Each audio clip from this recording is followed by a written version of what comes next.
नमस्कार। अगस्ती संहिता वाचन इस उपक्रम में मैं वैद्या प्रियदर्शनी बापट आप सभी का और आदरणीय वैद्य विष्णु जोगड़ेकर सर का हार्दिक स्वागत करती हूँ। श्री चरक संहिता चिकित्सा स्थान त्रयोविंशोध्याय विषय चिकित्सा का वाचन चल रहा है। इसके अंतर्गत पिछले सत्र में हमने श्लोक नंबर 218 तक हम आए थे, तो मैं सर से अनुरोध करती हूँ अध्याय वाचन का प्रारंभ करें। नमस्कार। मेरी आवाज सुनाई दे रही है? Yes sir. ओके। तो सभी का इस चरक वाचन उपक्रम में स्वागत है। अभी अगले 2 श्लोक है वो नखदंत क्षत के लिए है। चतुष्पद्भिः द्विपद्भिः वा नखदन्तक्षतं तु यत् श्रूयते पच्यते चापि स्रवति ज्वरयत्यपि। तो किसी 4 पांव वाले प्राणी ने काट लिया, वो विषैला है या नहीं ये बात अलग है। उसका अगर नख क्षत या दंत क्षत हो गया तो लेप लगाना है। लेकिन उसमें ये लक्षण अगर है कि वहां शोथ है, पाक हो रहा है, स्राव हो रहा है या ज्वर आ रहा है, इनमें से कोई भी एक लक्षण भी अगर हो तो ये लेप लगाना है। जब चारों लक्षण हो तो लगाना है ही, उसके साथ बाकी के उपक्रम भी करने पड़ेंगे। लेकिन शोथ कम करने के लिए, पाक कम करने के लिए, स्राव कम करने के लिए लोकल लेप लगाना जरूरी होता है। और ज्वर में जो स्थानिक आम पैदा होता है, उस आम की का नाश ये लेप से होता है। अभी यहाँ वनस्पति है सोमवल्कः अश्वकर्णश्च गोजिह्वा हंसपदी अपि रजन्यौ गैरिकं लेपः नखदंत विशापः। तो सोमवल्क ये वनस्पति क्या है? तो सोमवल्क इसको खदिर भेद है, यानी इरिमेद जिसे कहते हैं, वैसा ही सोमवल्क या कदर श्वेत खदीर, ऐसा उसका वर्णन किया गया है। तो ये श्वेत खदीर का यहाँ इस्तेमाल करना है। दूसरी वनस्पति है अश्वकर्ण। अश्वकर्ण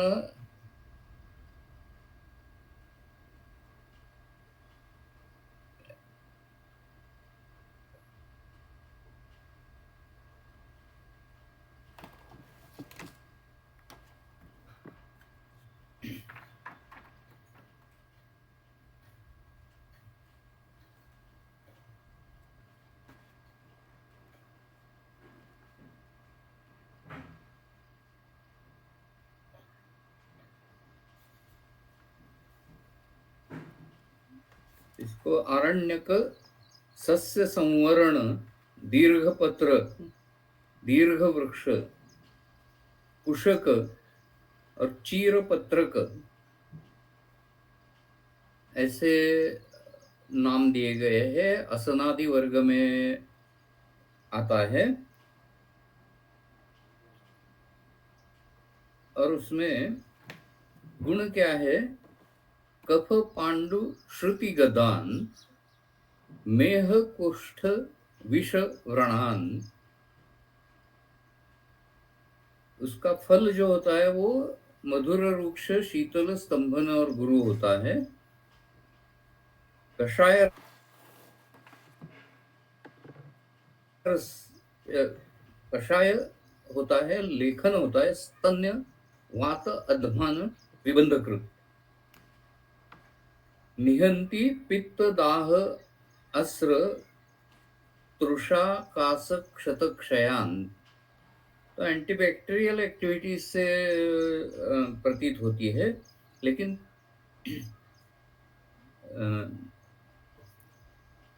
उसका उसकी त्वचा ही यहाँ लेना है।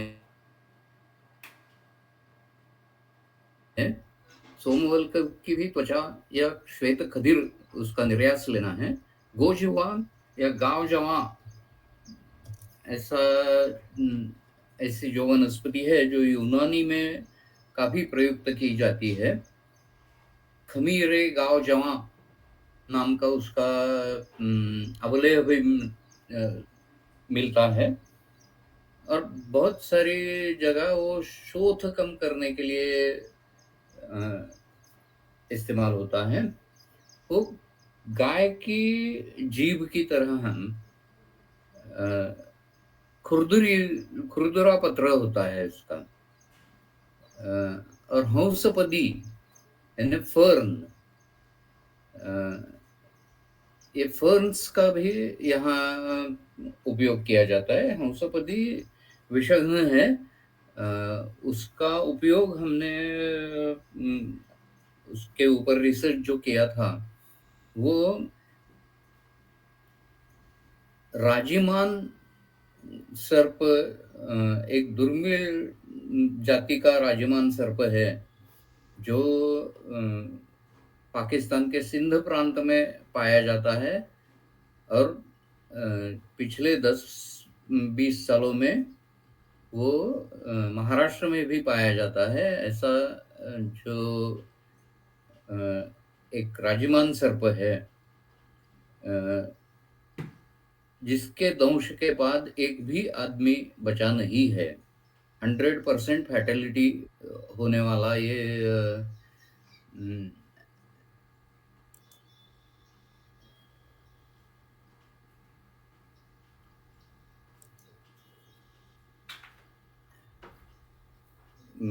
सर्प है।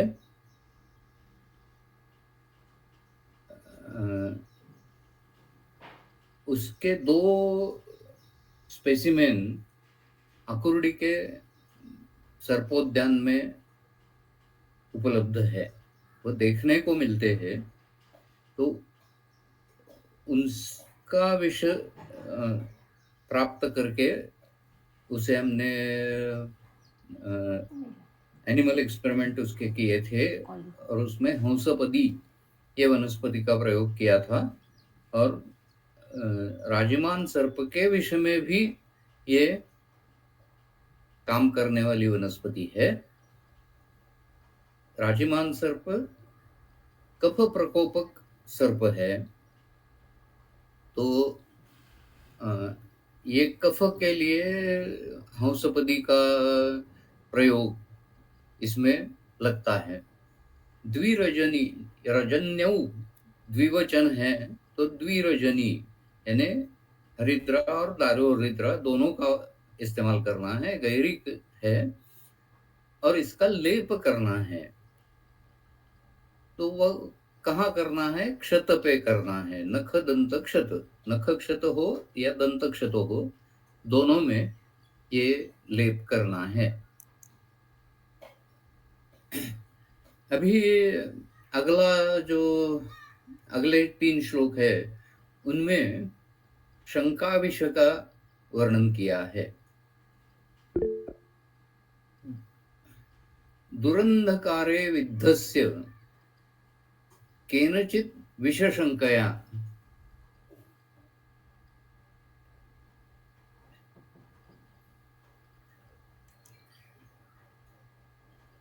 विष उद्वेगात ज्वरश्छर्दि मूर्छा दाहोऽपि वा भवेत्, ग्लानिर्मोहो अतिसारश्च एतत् अपि एतत् शंकाविषम मतम। तो शंकाविष क्या है? विष की शंका आ रही है, विष बाधा हुई है ऐसी शंका आ रही है। असल में विष नहीं है, कहीं अंधकार में कुछ चुभ जाए, वो काटा हो या प्राणी का दंश हो, मालूम नहीं है। लेकिन निर्विष होने के बाद भी ऐसी व्यक्ति अल्पसत्व अगर है या उसके मन में अंधकार का भय है, प्राणियों का भय है, तो उस व्यक्ति में लक्षण दिखाई देने लगते हैं। ज्वर आता है, छर्दी आती है, मूर्छा आती है, बहुत दाह होता है जहां चुभा है, काटा चुभा है, वहां दाह होता है, ग्लानि आती है, मोह, कंफ्यूजन होता है, अतिसार भी होता है।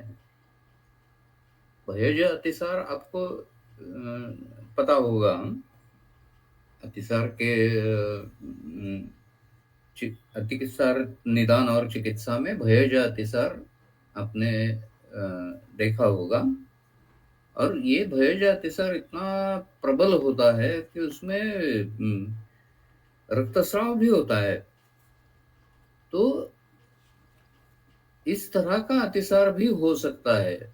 विषबाधा है ही नहीं, लेकिन केवल भय की वजह से इतना सब कुछ होता है, उसे शंका विष माना जाता है।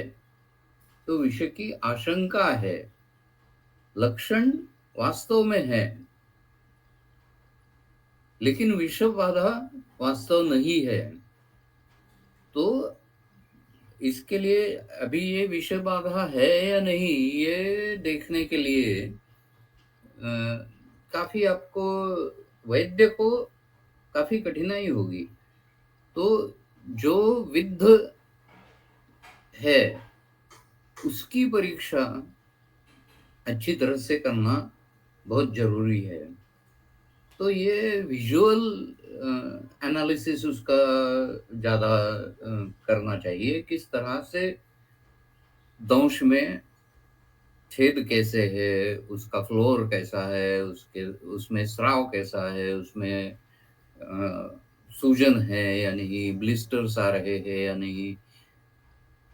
जो स्थानिक लक्षण है वो यहाँ नहीं दिखते, सिर्फ दाह ये एक ही लक्षण स्थानिक है, बाकी सब सार्वदेहिक लक्षण हैं। तो स्थानिक लक्षण बिल्कुल नहीं है और सार्वदेहिक लक्षण है, ऐसा जब प्रतीत होगा तो आप शंका विषय का निदान कर सकते हैं। अभी इसकी चिकित्सा क्या है? चिकित्सितम इदम तस्य कुर्याद आश्वासयन बुधः। तो पहली चिकित्सा है आश्वासन चिकित्सा। आश्वासन चिकित्सा करते करते बाकी की चिकित्सा करनी है। उसको पीने के लिए क्या देना है? तो ये एक हिम देना है, लेकिन वो हिम समंत्र देना है। अभी समंत्र ये पहले वाले हिम के लिए है या पूतांबु के लिए है, इसके लिए हम दोनों तरफ ये शब्द समंत्र यूज कर सकते हैं। तो सीता, खड़ी साकर, वैगंधिक, वैगंधिक का अर्थ चक्रपाणी जी ने शोधित गंधक ऐसा दिया है, तो शुद्ध गंधक। द्राक्षा मनुकम, पयस्या क्षीरविदारी, मधुकम यष्टि मधु, उसके साथ मधु लेना है, शहद लेना है। और पान के लिए जो पानी इस्तेमाल करना है वो शुद्ध जल, पूत अंबु, यानी फिल्टर्ड फिल्टर्ड वाटर लेना है। जो डिस्टिल्ड वाटर लिया तो ज्यादा अच्छा रहेगा। और उसके ऊपर मंत्र उतारना है, जिससे रुग्ण का मानसिक समाधान हो, आश्वासन हो। ये सीतावैगंधिको द्राक्षा पयस्याम मधुकम मधु पानम, इतना भी कट कर सकते हैं। और समंत्र पूतांबु प्रोक्षणम, तो समंत्र पूतांबु जो है उसका पान में भी आप इस्तेमाल कर सकते हैं। लेकिन ग्रंथ की वाक्य योजना करते वक्त सीता वैगंधिको द्राक्षा पयस्याम मधुकम मधु पानम हितम भवति, ऐसा एक अलग वाक्य। और समंत्र पूतांबु प्रोक्षणम सांप हर्षणम इति चिकित्सितम, ऐसा दूसरा वाक्य हम अलग कर सकते हैं। पान में समंत्र पूतांबु मिलाने से कुछ नुकसान नहीं होने वाला है। वो जो शर्करा उसमें है वो शर्करा घुल जाएगी। तो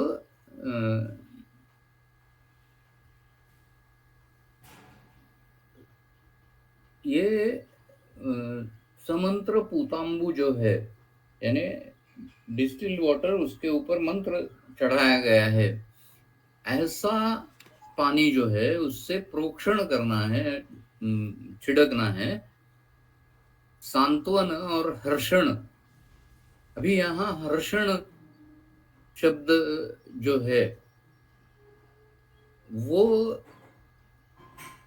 देखने की जरूरत है।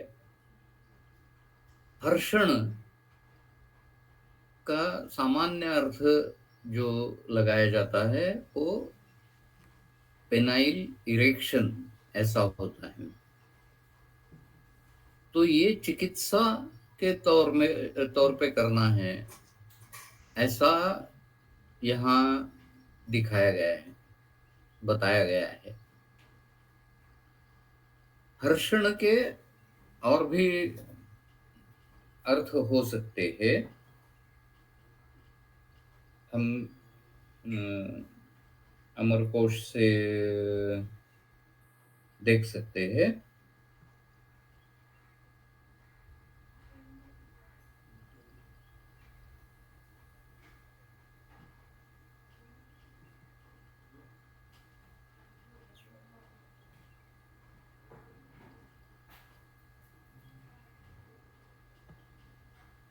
Refreshing our old memories with AI Photo Restore.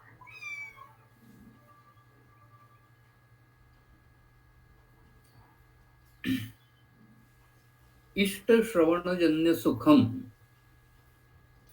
ऐसा पहला अर्थ है। प्रीति, प्रमद, प्रमोद, आमोद, सम्मद, आनंदथु, आनंद, शर्म, शात, सुख, इति सभी ऐसे सभी अर्थ इसके हैं।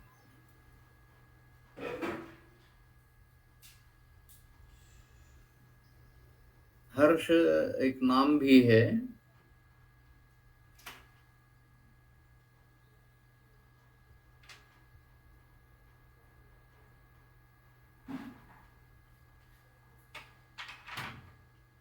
जो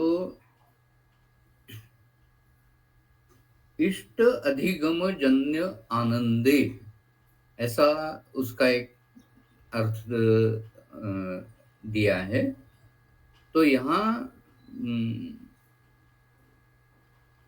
शंका विषय का कितना प्राबल्य है उसके ऊपर सेक्सुअल एक्टिविटीज में डाइवर्ट करना, ये चिकित्सा हो सकती है। अगर बहुत ही शंका विषय है तो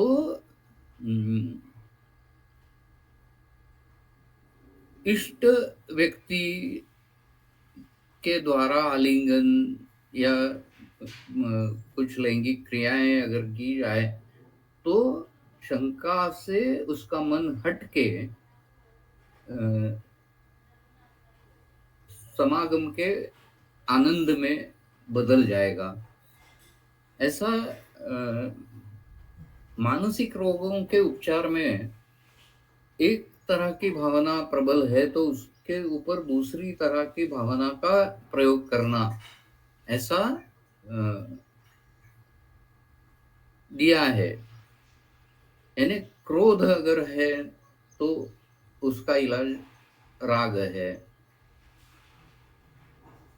अगर विषाद है तो उसका इलाज क्रोध है।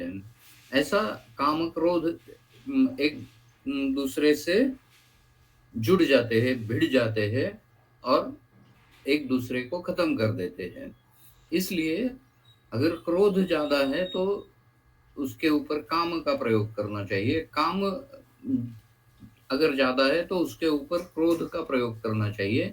इस तरह से मनोविकारों में बहुत सारे द्वंद्व दिए गए हैं। तो यहाँ वो हर्षण दोनों तरह का हो सकता है, कामिंग म्यूजिक वगैरह, ऐसा भी हम अर्थ ले सकते हैं। लैंगिक क्रिया तक वो जा सकता है। तो इस तरह से एक चीज है कि मंत्र से ये मंत्रित जल दिया है तो इससे समाधान यानी भय कम हो जाएगा। फिर भी अगर कम नहीं हुआ तो हर्षण की तरफ जाना है, सांत्वन करना है।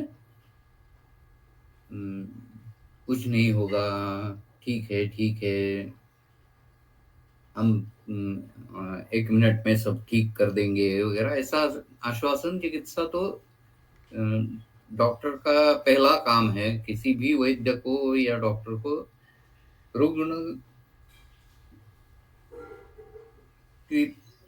रुग्ण के सामने उसका सांत्वन या आश्वासन, मेरे पास आप आ गए हो तो आप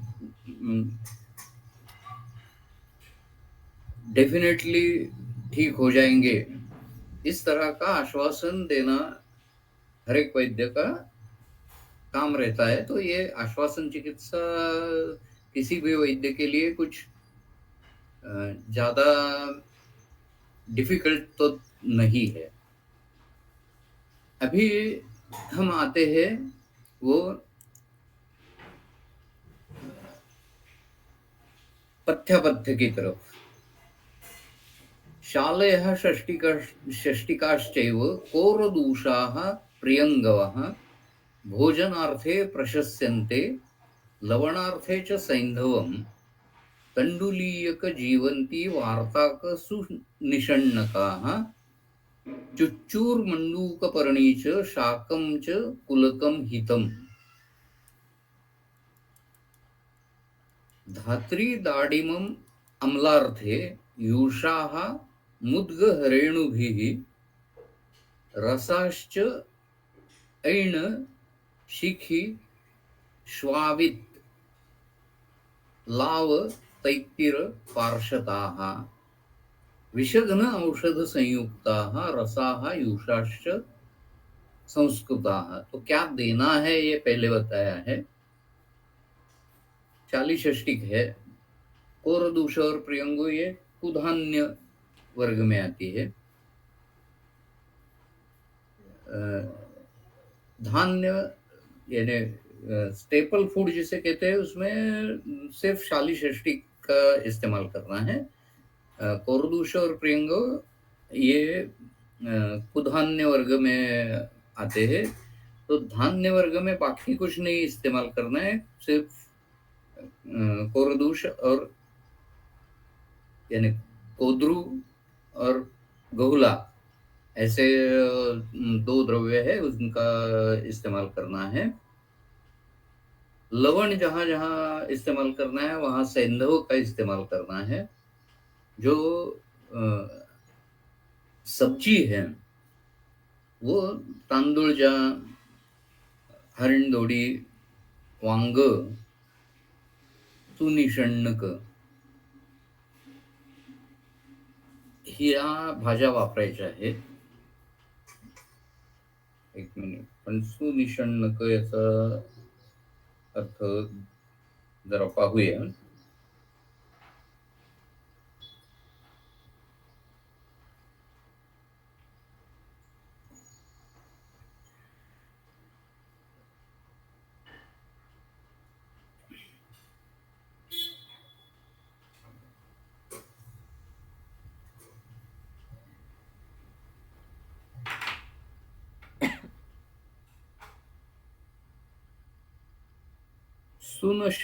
सुनिषण्णकः सूचीपत्रः, चतुष्पत्रो वितुन्नकः, श्रीवारकः, शितिवारः, स्वस्तिकः, कुर्कुटस्थिति, चांगेरी पत्र सदृशपत्रः, शूल्याच बाडसः, सुनिषण्णो हिमस्वादु, कषायो दीपनो लघु, अविदाही त्रिदोषगनो, वृक्षो हृद्यो वृषत्वकृत, शितिवार सूचपत्र, शूल्यथ, श्रीवारक, शितिवर, स्वस्तिक, कुटज, शिखी. तो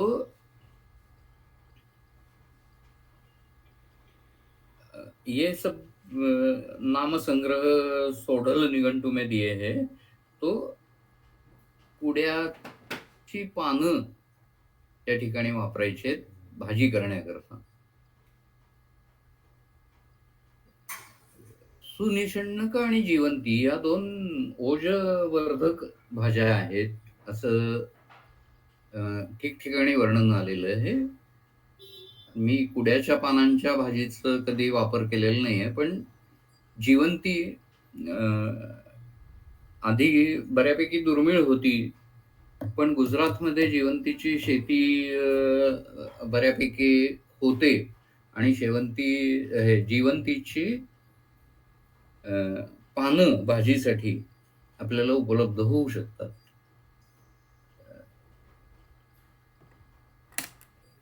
चुच्चू, मंडूकप्राणी, उलक हे सगळे म्हणजे पालेभाज्या म्हणून हे मिळणं जरा अवघड आहे. तांदूळजाची भाजी मात्र नक्की मिळते, वांग्याची नक्की मिळते. तेव्हा वांग आणि तांदूळजा हे हितकर पदार्थ आहेत असं लक्षात घेऊन आपण व्यवहार्य तोडगा म्हणून तांदूळजा आणि वांग यांचा उपयोग करू शकतो. धात्री दाडिमम अम्लार्थे, उसमें अम्ल रस आना है तो उसके लिए धात्री और दाडिम, अनारदाना और अवलकाठी, इन दोनों का इस्तेमाल करना है. जैसा लवण के बारे में कहा कि लवणार्थे सैंधवम, वैसा अम्ल के लिए धात्री और दाडिम इन दोनों का इस्तेमाल करना है. यूष भी मुद्ग और हरेणु. अभी हरेणु का निर्गुंडी का यूष कैसा लगेगा ये आप कल्पना कर सकते हैं, लेकिन मुद्ग यूष काफी इजी है, तो मुद्गयूष का इस्तेमाल कर सकते हैं। निर्गुंडी वातघ्न है, तो वात के लक्षण अगर ज्यादा है तो निर्गुंडी का भी इस्तेमाल हम कर सकते हैं, या फिर मुद्गयूष में थोड़ा हरेणु मिला सकते हैं, रेणुक बीज। जो रस बताए गए हैं उसमें एण, शिखी, अश्ववित, लावा, तित्तिर, पृषत, इन सब में वैसे लावा और तित्तिर शायद मिल सकते हैं, बाकी के मांस हमें इजीली अवेलेबल होंगे ऐसा नहीं है। भारत में कठिन है। आप अमेरिका गए हैं और प्रैक्टिस कर रहे हैं तो वहां ऐण मांस, पार्श्वत मांस आपको मिल सकता है। वेनिसन करके अवेलेबल होता है, VENISON, वेनिसन। तो ये मृग मांस है। अमेरिका में सीजन होता है मृगों की शिकार करने के लिए, और उस सीजन में आप कितने भी हरिण मार सकते हैं, उसका इस्तेमाल कर सकते हैं। और हरिणों की संख्या अमेरिका में बहुत ज्यादा है। घर के आंगन में भी हरिण दिखाई देते हैं। तो वहां आप जरूर इसका इस्तेमाल कर सकते हैं। तो इसके रस और यूष जो है वो विषघ्न औषध संयुक्ता संस्कृता। तो विषघ्न औषध उसमें मिलाना है या फिर विषघ्न औषधों का संस्कार उनमें करना है। संस्कृत यूष यानी कृतयूष, जिसको तड़का दिया गया हो, ऐसा यूष इस्तेमाल करना है। केवल रस नहीं देना है, केवल यूष नहीं देना है, ये कृत यूष और कृत रस ऐसा ही देना है। रस का यहाँ अर्थ मांस रस ऐसा ही होता है। अभी देखना क्या है, अविदाहीनी च अन्नानी, जिस अन्न से विदाह न हो, ब्लैंड डाइट, ऐसा विष के रोगी के लिए पथ्य है। और विरुद्ध अध्यशन, क्रोध, क्षुद्ध भय, आयास, मैथुनम वर्जयेत विषमुक्तोपि दिवा स्वप्नम विशेषतः। तो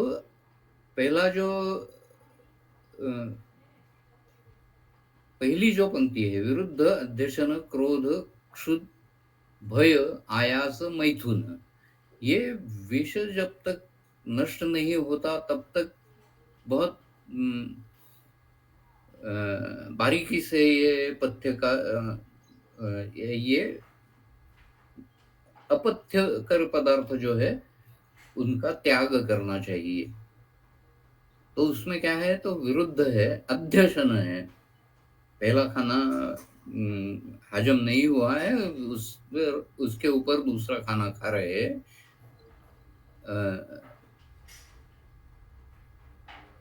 क्रोध, क्षुधा यानी भूख लगी है लेकिन कुछ खाया नहीं, ऐसा भी नहीं करना है।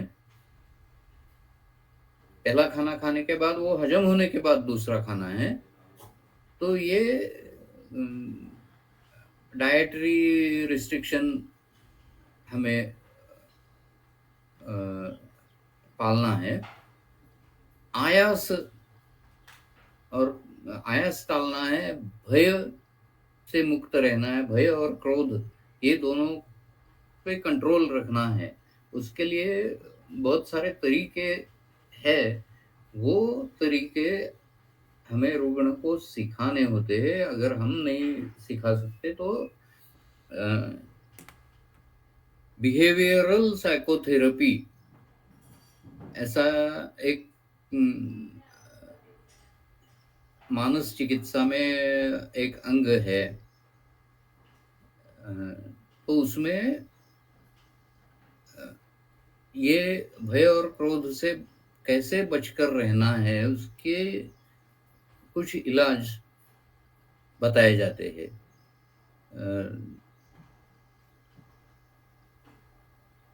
REBT, rational emotive behavioural therapy. ये REBT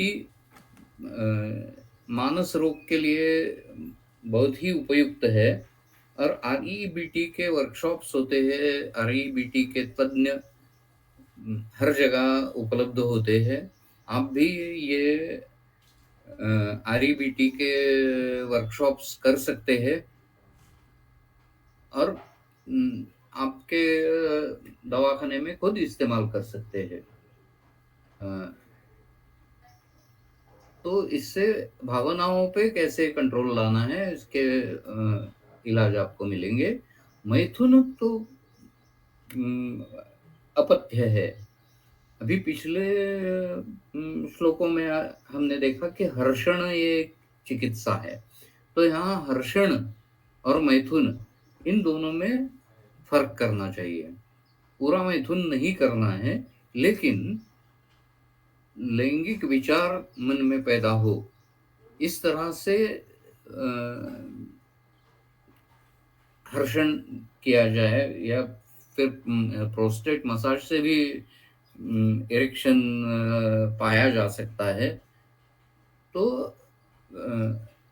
वहाँ क्या है, मैथुन क्रिया जो होती है उसमें जिसे हम फोरप्ले कहते हैं, वो फोरप्ले में बहुत सारे ऐसे बायोकेमिकल मॉलिक्यूल्स रिलीज हो जाते हैं कि उससे पूरा बायोकेमिकल पाथवेज बदल जाते हैं थोड़े बहुत। तो इसलिए इनका उपयोग विषय चिकित्सा में करना ये वैशिष्ट्य है, लेकिन पूरा मैथुन नहीं करना है, क्योंकि उससे फिर शुक्र का पतन हो गया तो शुक्र का ओज निर्मिति का जो काम है वो कम पड़ जाएगा। इसलिए मैथुन से पहले ही वो सब बंद करना चाहिए फोरप्ले। लेकिन फोरप्ले का उपयोग शंका विषय में भी कर सकते हैं, और भय जहां ज्यादा है वहां भी कर सकते हैं, क्रोध जहां ज्यादा है वहां भी कर सकते हैं। अभी ये सब विषय बाधा जब तक है तब तक करने की चीजें है। और दिवा स्वप्न के बारे में स्पेसिफिकली क्या कहा है कि विषमुक्तोपि दिवा स्वप्नम विशेषतः वर्जेत। जिसकी विषय से मुक्ति हो गई है उसको भी दिवा स्वप्न का त्याग करना है।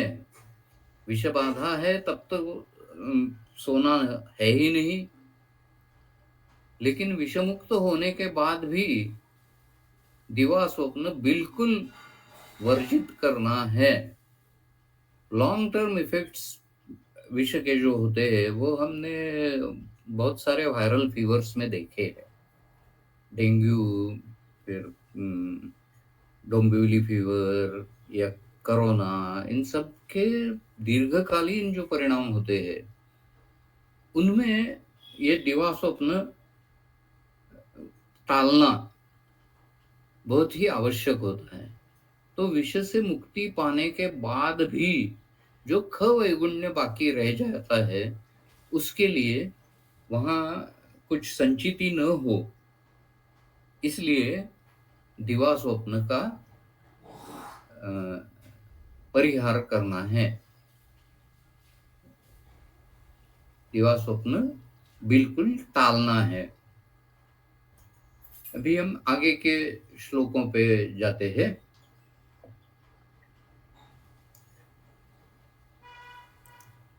मुहुर्मुहुः शिरोन्यासः शोथः स्रस्त औष्ठ कर्णता ज्वरः स्तब्ध अक्षिगात्रत्वम् अनुकंपो अंगमर्दनम् रोम अपगमनम ग्लानिः अरति वेपथुः भ्रमः। अभी देखिए, जनरली किसी भी अध्याय में पथ्यापथ्य बताने के बाद समारोप किया जाता है, अंतिम श्लोक आते हैं। लेकिन यहाँ फिर एक बार चतुष्पदाम भवेद दष्टानाम यह लक्षणम, ऐसे लक्षण जो पहले देना भूल गए थे वो यहाँ ऐड कर दिए हैं। मुहुर्मुहुः शिरोन्यासः शोथः स्रस्त औष्ठ कर्णता ज्वर स्तब्धाक्षि गात्रत्वम् अनुकंपो अंगमर्दनम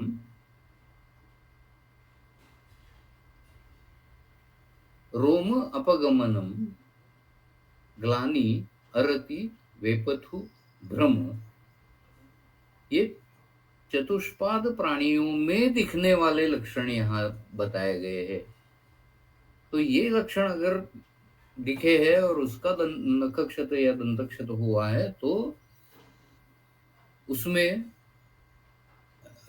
सार्वकर्मिक अगद बाद में बताया गया है वो देना है, ऐसा वर्णन यहाँ है। तो बार बार शिरोन्यास वो यानी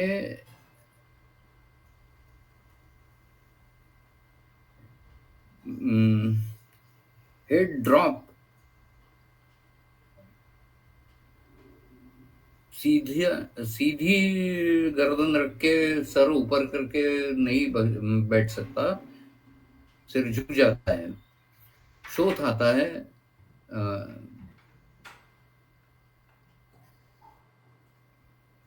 स्रस्त ओष्ठ, ओठ बाहर आ जाते हैं प्राणी के। स्रस्त कर्ण, कान नीचे झुक जाते हैं। ज्वर आता है। स्तब्धाक्षी, वो प्राणी जो है वो एक ही तरफ देखता है, उसकी आंख हिलती नहीं है। उसके गात्र भी एक ही जगह जकड़ जाते हैं। हनुकंप, जबड़ा हिलने लगता है, अंगमर्द होता है। रोमापगमन, बहुत सारे बाल छोड़ देता है। ग्लानि अरति वेपथु, कंप आता है। ग्लानि और अरति ये तो एनिमल्स के आसपास जो हमेशा रहते हैं उनको ये बिहेवियरल चेंजेस जल्दी समझ में आते हैं। पेट्स जो रखते हैं उनको ये चेंजेस अच्छी तरह से समझ जाते हैं। तो ये जिन चतुष्पादों को विषबाधा हुई है उनके लक्षण यहाँ दिए गए हैं। और उसके लिए फिर सार्वकर्मिक अगद ऐसा बताया गया है। वहां देवदारु हरिद्रे द्वे सरलम चंदन अगरु रासना गोरोचना अजाजी गुग्गुलु इक्षुरसो नतम चूर्णम ससैंधव अनंतम गोपित्त मधुसंयुतम चतुष्पदानां दष्टानां अगदः सार्वकर्मिकः।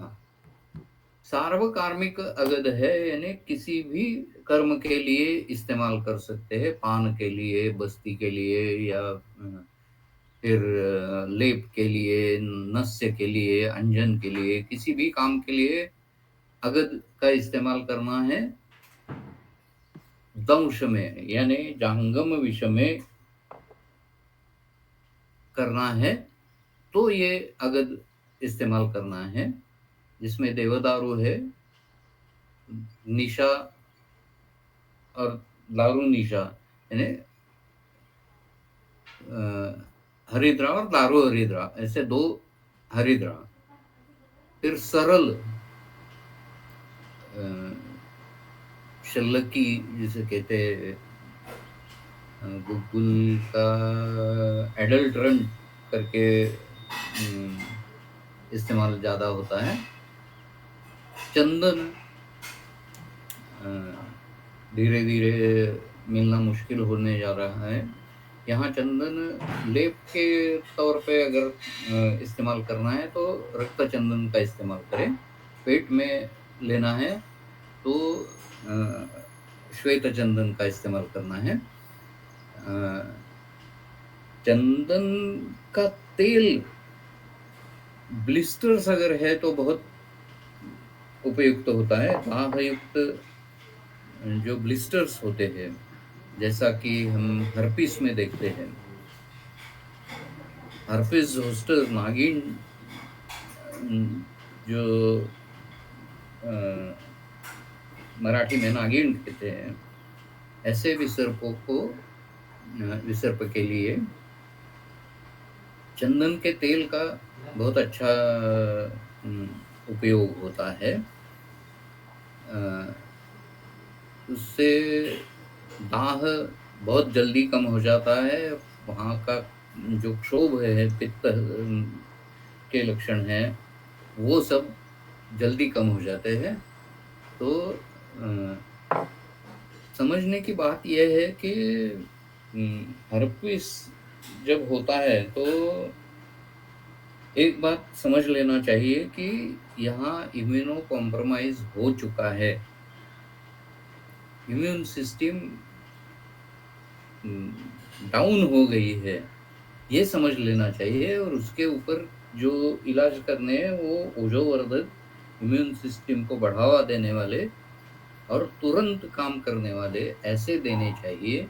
इसलिए ये चंदन का तेल हम इस्तेमाल कर सकते हैं।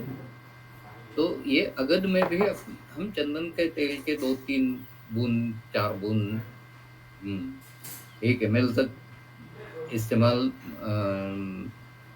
कर सकते हैं। वो प्रमाण की वजह जितना जरूरी होगा उतना चंदन का तेल, हम चूर्ण का जितना प्रमाण होगा उससे बहुत कम प्रमाण चंदन के तेल का होगा। अगरू के बारे में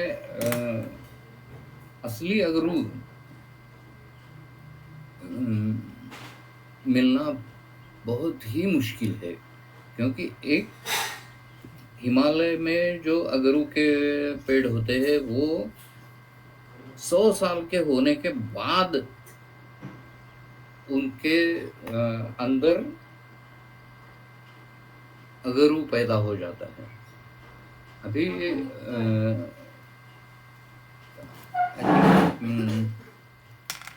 प्रियदर्शनी मैडम ने उनके दापोली के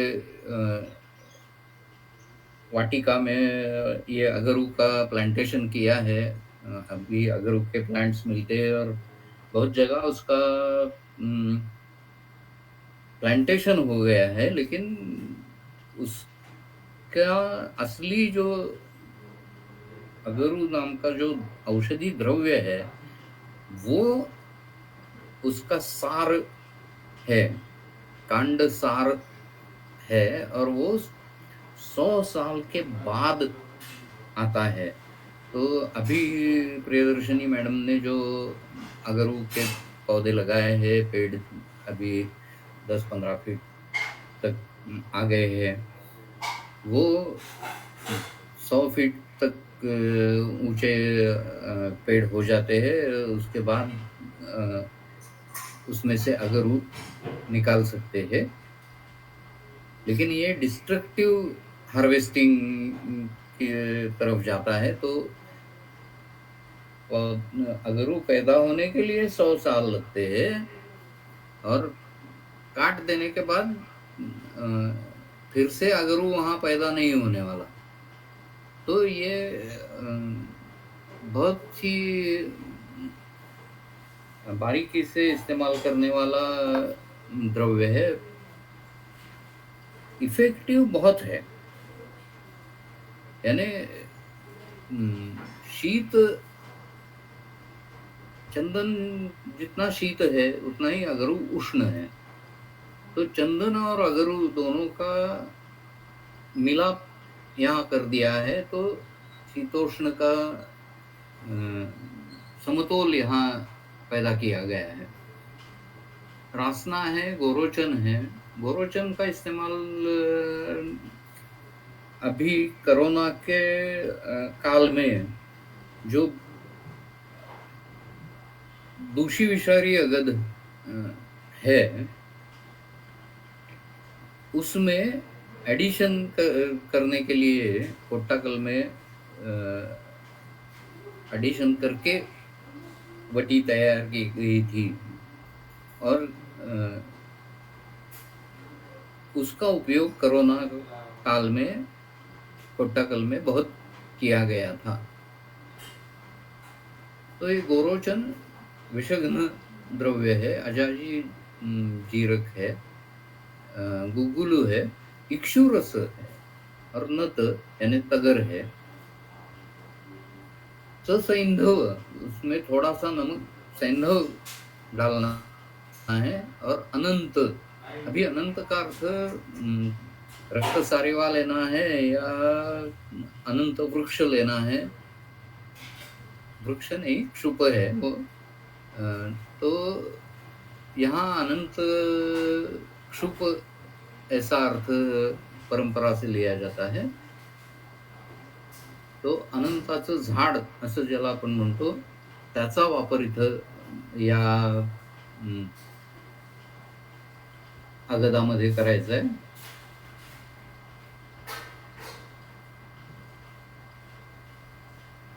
गोपित्त मधु संयुतम, अभी गोरोचन यहाँ पहले लिखा है, वो तो गाय के बाइल के स्टोन्स है। और गोपित्त ये लिक्विड है। तो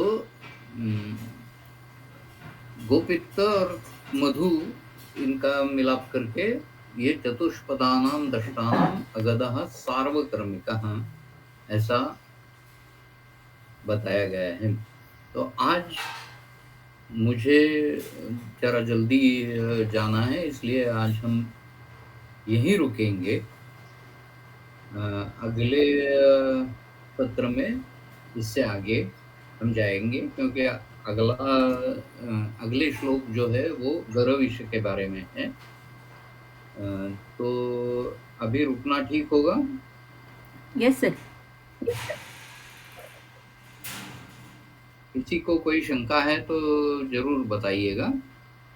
हंसपादी के बारे में एक शंका थी। हंसपादी म्हणजे नेचे वनस्पती ना?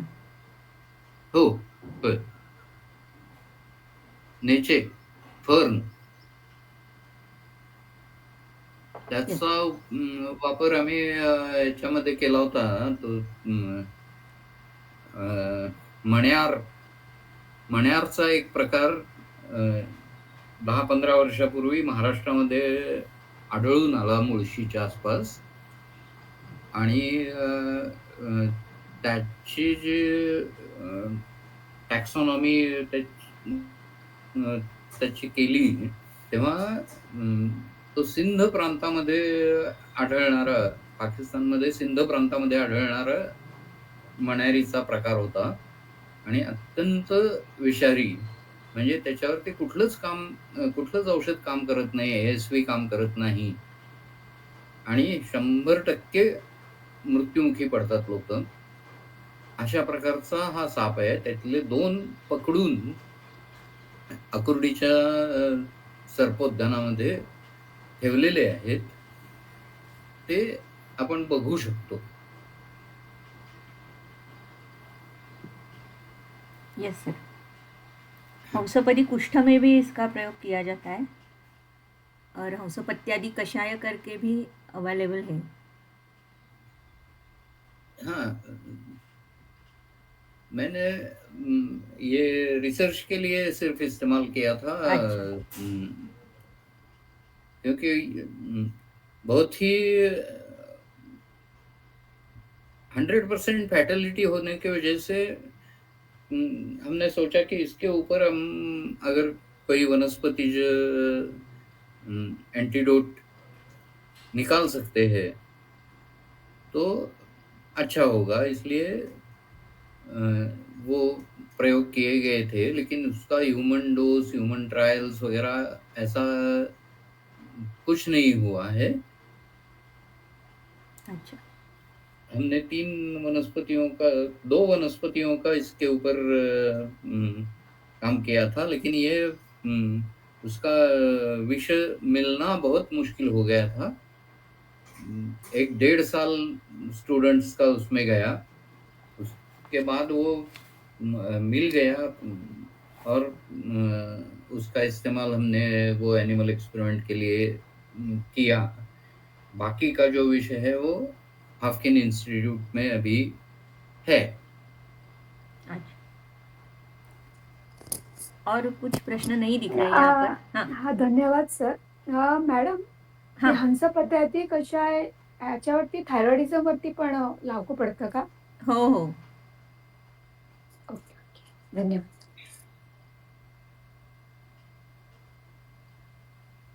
और शायद यहाँ पर प्रश्न नहीं दिख रहे, तो आज के लिए हम यहीं पर रुक रहे हैं और कल फिर से मिलेंगे 7:30 बजे। बहुत बहुत धन्यवाद सर। Thank you.